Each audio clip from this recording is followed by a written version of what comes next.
the Reverend Karl Stevens. I'm the priest in charge at St. Stephen's in Columbus, and I am an alumni of the Wellstreams program. And I've been involved with the Spirituality Network now for 5 years, maybe a little bit more. And I'm going to reflect today on the question of how the Spirituality Network has helped me to adapt to a changing world.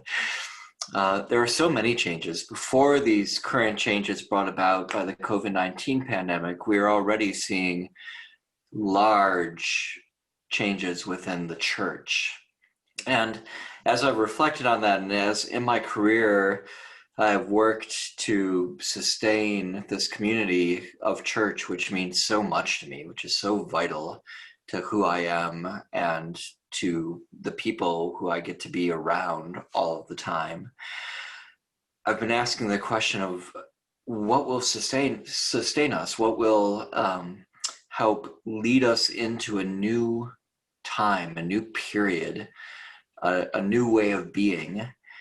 And for me, as I became more and more involved in the Spirituality Network, the answer was contemplation.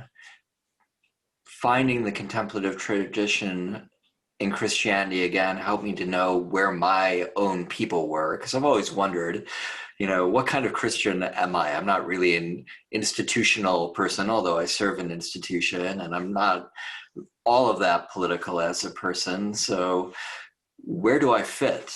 And when I discovered the contemplative tradition, and then when my relationship with that tradition grew and prospered through my time with the Spirituality Network, I had my answer both for myself.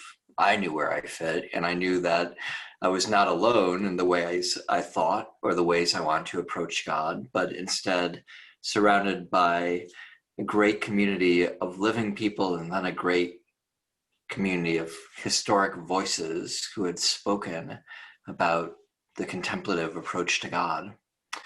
But I also found, not just for myself, I found a great deal of hope in the idea that through the contemplative tradition and towards a Christianity that truly followed the teachings of Jesus, the contemplative tradition brings me into those teachings. It brings me to know Jesus better.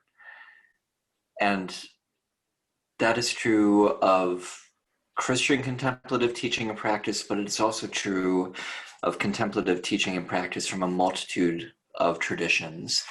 I had the good fortune a number of years ago to participate in a meditation day with students at Kenyon College, where I used to be chaplain, and a Buddhist student led us through metta, sometimes also called the loving kindness meditation. It was the first time I had ever done it, and when he was done leading us, I turned to one of the students in my Episcopal campus ministry, and she turned and looked at me and she said, "I think that just taught me how to be a better Christian." And I said, yes, it did.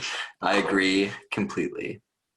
So what matters is that it brings us into an understanding of a changing world by helping us to know that changes within our own communities and our own practices will actually, or can actually, deepen those communities and those practices. Rather than threatening them, they can be embraced and rejoiced in. And we can all find that deep place within ourselves where we are known by God and know God and experience and cherish love.